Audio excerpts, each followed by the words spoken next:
ಬರೋಬ್ಬರಿ 26 ದಿನಗಳು ಅಂದರೆ 624 ಗಂಟೆಗಳ ಕಾಲ ಒಂದು ತುತ್ತು ಅನ್ನ ಇಲ್ಲದೆ ಕೇವಲ ನೀರು ಮತ್ತು ಉಪ್ಪಿನ ಮೇಲೆ ಸೋನಂ ವಾಂಗ್ಚುಕ್ ಹೋರಾಟ ಮುಂದುವರೆಸಿದ್ದರು. ಈ ಉಪವಾಸ ಸತ್ಯಾಗ್ರಹ ಇಡೀ ದೇಶದ ಗಮನ ಸೆಳೆದಿತ್ತು. ಈ ವಿಚಾರದ ಬಗ್ಗೆ ಪರ ವಿರೋಧ ಕೂಡ ಇತ್ತು, ಅದು ಬೇರೆ ವಿಚಾರ. ಆದರೆ ಸೋನಂ ಧರಣಿ ಸರ್ಕಾರಕ್ಕೆ ಕಗ್ಗಂಟಾಗಿದ್ದು ಸುಳ್ಳಲ್ಲ. ಇನ್ನೇನೋ ದೊಡ್ಡ ಮಟ್ಟಕ್ಕೆ ಹೋಗುತ್ತೆ ಅನ್ನುವಷ್ಟರಲ್ಲೇ ಪ್ರಧಾನಿ ರಾತ್ರೋರಾತ್ರಿ ಒಂದು ವಿಡಿಯೋ ಸಂದೇಶ ನೀಡ್ತಾರೆ. ಮತ್ತೊಂದು ಕಡೆಯಲ್ಲಿ ಕೇಂದ್ರ ಸರ್ಕಾರದ ಪ್ರಭಾವಿ ಸಚಿವರು ಆಸ್ಪತ್ರೆಯಲ್ಲಿ ಸೋನಂ ವಾಂಗ್ಚುಕ್ ಅವರನ್ನ ಭೇಟಿಯಾಗ್ತಾರೆ. ಅವರ ಬಹುತೇಕ ಬೇಡಿಕೆಗಳಿಗೆ ಒಪ್ಪಿ ಉಪವಾಸ ಕೈಬಿಡುವಂತೆ ಮನವಿ ಮಾಡ್ತಾರೆ. ಅಲ್ಲಿಗೆ 26 ದಿನಗಳ ಸುದೀರ್ಘ ಹೋರಾಟ ಅಂತ್ಯವಾಗುತ್ತೆ. ಆದರೆ ಶಾಂತಿಯುತ ಹೋರಾಟ ಮುಂದುವರಿಯುತ್ತೆ ಅಂತ ಸಿಜೆಪಿ ಹೇಳ್ತಿದೆ. ವಾಂಗ್ಚುಕ್ ಪಟ್ಟು ಸಡಿಲಿಸಿದ್ರು. ಸಿಜೆಪಿ ಮಾತ್ರ ಶಿಕ್ಷಣ ಸಚಿವರು ರಾಜೀನಾಮೆ ನೀಡುವವರೆಗೂ ಹೋರಾಟ ನಿಲ್ಲೋದಿಲ್ಲ ಅಂತ ಎಚ್ಚರಿಕೆ ನೀಡಿದೆ. ಇದೆಲ್ಲದರ ಮಧ್ಯೆ ಸಿಜೆಪಿ ನಾಯಕರ ವಿರುದ್ಧ ಕೂಡ ಜನ ಸಿಡಿದೆದ್ದಿದ್ದಾರೆ. ನಮ್ಮನ್ನ ಮುಂದೆ ಬಿಟ್ಟು ನೀವು ಮಾತ್ರ ತಪ್ಪಿಸಿಕೊಳ್ತಾ ಇದ್ದೀರಿ ಅಂತ ಸಿಜೆಪಿ ನಾಯಕರ ವಿರುದ್ಧ ಆಕ್ರೋಶ ವ್ಯಕ್ತವಾಗ್ತಾ ಇದೆ. ಅಷ್ಟಕ್ಕೂ ಏನಾಗ್ತಾ ಇದೆ? ಸೋನಂ ವಾಂಗ್ಚುಕ್ ಅವರನ್ನ ಮನವೊಲಿಸಿದ್ದು ಹೇಗೆ? ಪ್ರಧಾನಿ ಮೋದಿ ಏನೆಲ್ಲ ಭರವಸೆ ಕೊಟ್ಟಿದ್ದಾರೆ? ಮುಂದೆ ಈ ಹೋರಾಟ ಯಾವ ದಿಕ್ಕಿಗೆ ಹೋಗುತ್ತೆ? ಎಲ್ಲವನ್ನ ಡೀಟೇಲ್ ಆಗಿ ತೋರಿಸ್ತೀವಿ. ಸ್ನೇಹಿತರೆ ನಮಸ್ಕಾರ. ಚರಿತ್ರೆಯ ಮತ್ತೊಂದು ವಿಡಿಯೋಗೆ ನಿಮಗೆಲ್ಲ ಪ್ರೀತಿಯ ಸ್ವಾಗತ.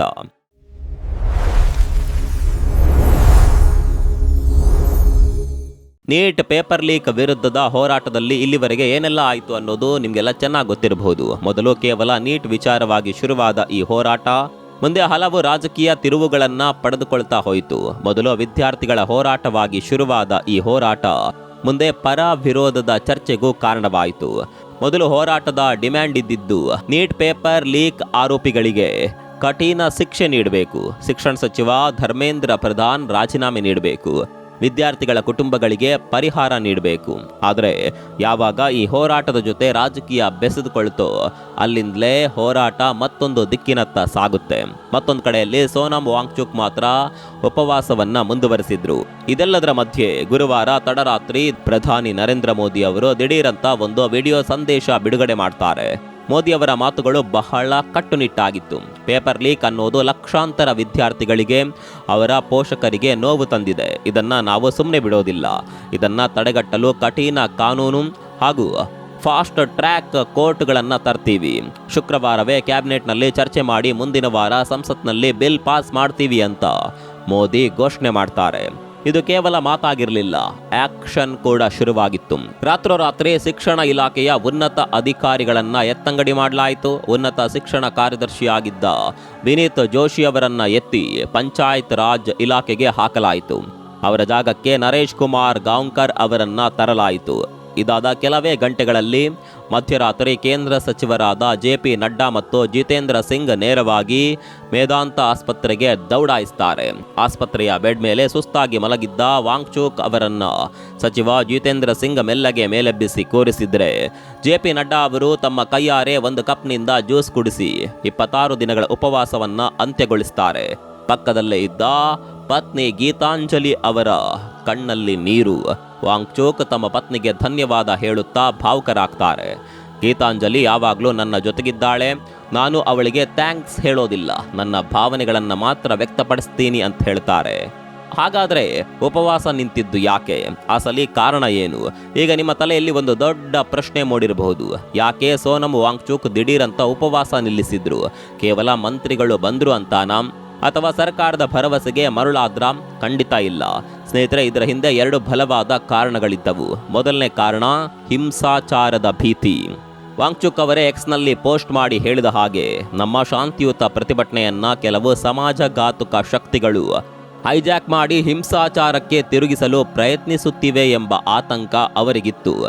ಶಾಂತಿ, ಕೇವಲ ಶಾಂತಿ ಮಾತ್ರ ನನ್ನ ದಾರಿ.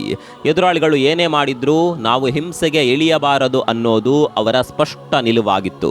ಎರಡನೇ ಕಾರಣ ಸರ್ಕಾರ ಬರವಣಿಗೆಯಲ್ಲಿ ಕೊಟ್ಟ ಭರವಸೆ. ಸಚಿವ ಜೆ.ಪಿ. ನಡ್ಡಾ ಅವರು ಆಸ್ಪತ್ರೆಯಲ್ಲಿ ಸರ್ಕಾರದ ಭರವಸೆಗಳನ್ನು ಓದಿ ಹೇಳ್ತಾರೆ.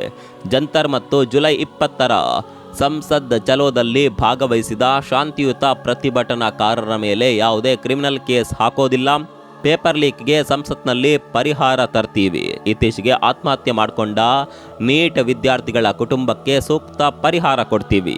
ಇಷ್ಟೇ ಅಲ್ಲದೆ ವಿವಿಧ ಪಕ್ಷಗಳ ಬರೋಬ್ಬರಿ 65 ಸಂಸದರು ವಾಂಗ್ಚುಕ್ ಅವರಿಗೆ ಉಪವಾಸ ಕೈಬಿಡುವಂತೆ ಖುದ್ದಾಗಿ ಮನವಿ ಮಾಡಿದ್ದರು. ಈ ಎಲ್ಲ ಕಾರಣಗಳಿಂದ ವಾಂಗ್ಚುಕ್ ತಮ್ಮ ಉಪವಾಸ ಸತ್ಯಾಗ್ರಹಗಳನ್ನ ಕೈಬಿಟ್ರು ಎನ್ನಲಾಗುತ್ತೆ. ಇದೆಲ್ಲ ಸರಿಯಪ್ಪ, ಹಾಗಾದ್ರೆ ಉಪವಾಸ ಸತ್ಯಾಗ್ರಹವೇನೋ ಮುಗಿಯಿತು, ಪ್ರತಿಭಟನೆ ಕೂಡ ಮುಗ್ದೋಯ್ತಾ? ನಾವು ಆರಂಭದಲ್ಲೇ ಹೇಳಿದಂತೆ ಹೋರಾಟ ಮುಂದುವರಿಯುತ್ತೆ ಅಂತ ಸಿಜೆಪಿ ನಾಯಕ ಅಭಿಜಿತ್ ದೀಪ್ಗೆ ನೇರವಾಗಿ ಹೇಳಿದ್ದಾರೆ. ಈ ಬಗ್ಗೆ ಮಾತನಾಡಿರುವ ಅವರು, ಸೋನಂ ವಾಂಗ್ಚುಕ್ ಉಪವಾಸ ಕೈಬಿಟ್ಟಿದ್ದಾರೆ ನಿಜ, ಆದರೆ ನಮ್ಮ ಜಂತರ್ ಮಂತರ್ ಪ್ರತಿಭಟನೆ ಮಾತ್ರ ನಿಲ್ಲೋದಿಲ್ಲ. ಕೇಂದ್ರ ಶಿಕ್ಷಣ ಸಚಿವ ಧರ್ಮೇಂದ್ರ ಪ್ರಧಾನ್ ರಾಜೀನಾಮೆ ನೀಡುವವರೆಗೂ ನಮ್ಮ ಹೋರಾಟ ಮುಂದುವರಿಯುತ್ತೆ ಅಂತ ಗುಡುಗಿದ್ದಾರೆ. ಹಾಗಾದ್ರೆ ಮುಂದೇನಾಗುತ್ತೆ? ಮೋದಿ ಸರ್ಕಾರ ಹೇಳಿದ ಹಾಗೆ ಮುಂದಿನ ವಾರ ಸಂಸತ್ನಲ್ಲಿ fast track court bill pass ಆಗಲಿದೆಯಾ? ಧರ್ಮೇಂದ್ರ ಪ್ರಧಾನ್ ರಾಜೀನಾಮೆ ಕೊಡ್ತಾರಾ? ಈ ವಿದ್ಯಾರ್ಥಿಗಳ ಹೋರಾಟ ಮುಂದಿನ ದಿನಗಳಲ್ಲಿ ಯಾವ ತಿರುವು ಪಡೆಯುತ್ತೆ ಅನ್ನೋದನ್ನ ನಾವು ಕಾದು ನೋಡಬೇಕಿದೆ. ಇನ್ನು ಪ್ರಧಾನಿ ಮೋದಿ ಹೇಳಿರುವ ಈ ಫಾಸ್ಟ್ ಟ್ರ್ಯಾಕ್ ಕೋರ್ಟ್ ಹೇಗೆ ವರ್ಕ್ ಆಗುತ್ತೆ ಅನ್ನೋದನ್ನ ನೋಡೋದಾದ್ರೆ, ಈ ಫಾಸ್ಟ್ ಟ್ರ್ಯಾಕ್ ಕೋರ್ಟ್ಗಳ ಮುಖ್ಯ ಉದ್ದೇಶ ಪೇಪರ್ ಲೀಕ್ ಪ್ರಕರಣಗಳಲ್ಲಿ ಭಾಗಿಯಾದ ಅಪರಾಧಿಗಳಿಗೆ ಶೀಘ್ರವಾಗಿ ವಿಚಾರಣೆ ನಡೆಸಿ ಕಠಿಣ ಶಿಕ್ಷೆ ವಿಧಿಸೋದು. ಪ್ರಧಾನಿಯವರ ಸೂಚನೆಯ ಮೇರೆಗೆ ಸಂಬಂಧಪಟ್ಟ ಇಲಾಖೆಗಳು ತಡರಾತ್ರಿ ಒಂದು ನಿರ್ಣಯವನ್ನ ಸಿದ್ಧಪಡಿಸಿದ್ದು, ಫಾಸ್ಟ್ ಟ್ರ್ಯಾಕ್ ಕೋರ್ಟ್ ಮತ್ತು ಕಠಿಣ ಶಿಕ್ಷೆಯ ಬಗ್ಗೆ ಶುಕ್ರವಾರ ನಡೆಯುವ ಕ್ಯಾಬಿನೆಟ್ ಸಭೆಯಲ್ಲಿ ಚರ್ಚಿಸಿ ಅಂತಿಮಗೊಳಿಸಲಾಗುತ್ತೆ. ಕ್ಯಾಬಿನೆಟ್ ಒಪ್ಪಿಗೆ ಸಿಕ್ಕ ತಕ್ಷಣ ಪ್ರಸ್ತುತ ನಡೀತಾ ಇರುವ ಸಂಸತ್ತಿನ ಮುಂಗಾರು ಅಧಿವೇಶನದ 2ನೇ ವಾರದಲ್ಲಿ ಈ ಮಸೂದೆಯನ್ನ ಮಂಡಿಸಿ ಆದಷ್ಟು ಬೇಗ ಪಾಸ್ ಮಾಡಲು ಸರ್ಕಾರ ಪ್ರಯತ್ನಿಸಲಿದೆ. ಸ್ನೇಹಿತರೆ, ಇಲ್ಲಿ ಮತ್ತೊಂದು ಬೆಳವಣಿಗೆ ಕೂಡ ಆಗ್ತಾ ಇದೆ. ಸಿಜೆಪಿ ನಾಯಕರ ವಿರುದ್ಧ ಆಕ್ರೋಶ ಸ್ಫೋಟವಾಗೋದಕ್ಕೆ ಶುರುವಾಗಿದೆ. ಸ್ನೇಹಿತರೆ, ನೀವೆಲ್ಲ ಪ್ರತಿಭಟನೆಗಳಲ್ಲಿ ಒಂದು ವಿಚಾರವನ್ನ ಗಮನಿಸಿರಬಹುದು. ಅದು ಬಿಜೆಪಿ ಮಾಡುವ ಪ್ರತಿಭಟನೆ ಆಗಲಿ, ಕಾಂಗ್ರೆಸ್ ಮಾಡುವ ಪ್ರತಿಭಟನೆ ಆಗಲಿ, ಅಲ್ಲಿ ಲಾಠಿ ಏಟು ತಿನ್ನೋದು ಕಾರ್ಯಕರ್ತರು ಮಾತ್ರ. ನಾಯಕರೆಲ್ಲ ವೇದಿಕೆಯಲ್ಲಿ ಭಾಷಣ ಬಿಗಿತಾ ಇರ್ತಾರೆ, ಪ್ರಚೋದನೆ ಮಾಡ್ತಾ ಇರ್ತಾರೆ. ಈ ಪ್ರಚೋದನೆಗೆ ಒಳಗಾಗಿ ಹೋರಾಟ ಹಿಂಸಾರೂಪಕ್ಕೆ ತಾಳಿದಾಗ ನಾಯಕರು ಸೇಫ್ ಆಗಿರ್ತಾರೆ, ಅವರಿಗೆ ಒಂದೇ ಒಂದು ಪೆಟ್ಟು ಬೀಳೋದಿಲ್ಲ. ಸಿಜೆಪಿ ವಿಚಾರದಲ್ಲೂ ಕೂಡ ಇದು ಕಂಟಿನ್ಯೂ ಆಗಿದೆ. ಸಿಜೆಪಿ ನಾಯಕ ಅಭಿಜಿತ್ ದೀಪ್ಗೆ ಈ ರಾಜಕೀಯ ನಾಯಕರ ತರಾನೇ ವಿದ್ಯಾರ್ಥಿಗಳನ್ನ ಮುಂದಿಟ್ಟು ತಾನು ಸೇಫ್ ಆಗ್ತಾ ಇದ್ದಾರೆ.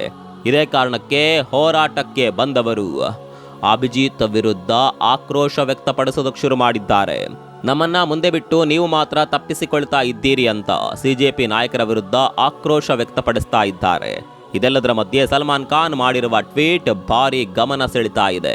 ಶೈಕ್ಷಣಿಕವಾಗಿ ಮತ್ತು ಭದ್ರತೆಯ ದೃಷ್ಟಿಯಿಂದ ವಿದ್ಯಾರ್ಥಿಗಳೇ ನಮ್ಮ ಮೊದಲ ಆದ್ಯತೆ. ಹೀಗಾಗಿ ವಿದ್ಯಾರ್ಥಿಗಳಾಗ್ಲಿ ಅಥವಾ ಅವರ ಪೋಷಕರಾಗ್ಲಿ ಯಾವುದೇ ರೀತಿಯ ಆತಂಕ ಪಡುವ ಅಗತ್ಯವಿಲ್ಲ ಅಂತ ಅವರು ಎಲ್ರಿಗೂ ಧೈರ್ಯ ತುಂಬುವ ಮಾತುಗಳನ್ನಾಡಿದ್ದಾರೆ. ಸರ್ಕಾರದ ನಡೆಯ ಬಗ್ಗೆಯೂ ಮಾತನಾಡಿರುವ ಸಲ್ಮಾನ್ ಖಾನ್, ಗೌರವಾನ್ವಿತ ಪ್ರಧಾನಮಂತ್ರಿಯವರು ಈ ಬಗ್ಗೆ ಟ್ವೀಟ್ ಮಾಡಿದ್ದಾರೆ ಹಾಗೂ ಪೇಪರ್ ಲೀಕ್ ಮಾಡಲು ಕಾರಣರಾದ ಕಿಡಿಗೇಡಿಗಳ ವಿರುದ್ಧ ಅವರು ಖಂಡಿತ ಕಠಿಣ ಕ್ರಮ ಕೈಗೊಳ್ಳುತ್ತಾರೆ ಎಂಬ ವಿಶ್ವಾಸ ನನಗಿದೆ.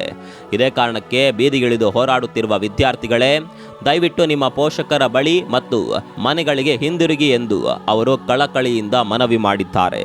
ಅದೇನಿರಲಿ ಸ್ನೇಹಿತರೆ, ಇಲ್ಲಿ ಒಂದು ವಿಚಾರವನ್ನು ನಾವು ಒಪ್ಕೊಳ್ಬೇಕು. ಈ ಹೋರಾಟವನ್ನು ಕೇವಲ ವಿದ್ಯಾರ್ಥಿಗಳು ಮಾಡ್ತಾ ಹೋಗಿದ್ದಿದ್ರೆ ಖಂಡಿತವಾಗಿಯೂ ಈ ಹೋರಾಟಕ್ಕೆ ಇಡೀ ದೇಶ ಬೆಂಬಲ ನೀಡ್ತಾ ಇತ್ತು. ಆದರೆ ಯಾವಾಗ ಈ ಹೋರಾಟಕ್ಕೆ ರಾಜಕೀಯ ಎಂಟ್ರಿ ಆಗುತ್ತೋ ಅಲ್ಲಿಂದ ಜನರ ಬೆಂಬಲ ಸ್ಪ್ಲಿಟ್ ಆಗುತ್ತೆ, ಪರ ವಿರೋಧದ ಚರ್ಚೆ ಶುರುವಾಗುತ್ತೆ. ಮೊದಲು ಬೆಂಬಲಿಸಿದ್ದ ಜನರೇ ಇದರ ಹಿಂದೆ ಬೇರೆ ಏನೋ ಇದೆ ಅಂತ ಮಾತನಾಡೋದಕ್ಕೆ ಶುರು ಮಾಡ್ತಾರೆ. ಏನೇ ಆದರೂ ಈ ಹೋರಾಟ ದೇಶದ ಜನರ ಗಮನ ಸೆಳೆದಿದೆ ಅನ್ನೋದರಲ್ಲಿ ಎರಡು ಮಾತಿಲ್ಲ. ಈ ಹೋರಾಟದ ಮುಖ್ಯ ಉದ್ದೇಶ ಖಂಡಿತವಾಗಿಯೂ ಈಡೇರಲೇಬೇಕು. ನೀಟ್ ಪೇಪರ್ ಲೀಕ್ ಮಾಡಿದ ಆರೋಪಿಗಳಿಗೆ ಕಠಿಣ ಶಿಕ್ಷೆ ಆಗಬೇಕು. ಮುಂದೆ ಯಾವತ್ತೂ ಕೂಡ ಪೇಪರ್ ಲೀಕ್ನಂತಹ ಪ್ರಕರಣಗಳು ರಿಪೀಟ್ ಆಗಬಾರದು. ಅಂತಹ ಮಾದರಿಯಾದ ಶಿಕ್ಷೆ ಜಾರಿ ಆಗಬೇಕು. ವಿದ್ಯಾರ್ಥಿಗಳ ಕುಟುಂಬಗಳಿಗೆ ಪರಿಹಾರ ಕೂಡ ನೀಡಬೇಕು. ಈ ಹೋರಾಟದ ಬಗ್ಗೆ ನಿಮ್ಮ ಅಭಿಪ್ರಾಯವನ್ನು ಕಾಮೆಂಟ್ ಮಾಡಿ. ಮತ್ತೊಂದು ವಿಡಿಯೋದಲ್ಲಿ ಸಿಗೋಣ. ಅಲ್ಲಿವರೆಗೂ ನಮಸ್ಕಾರ.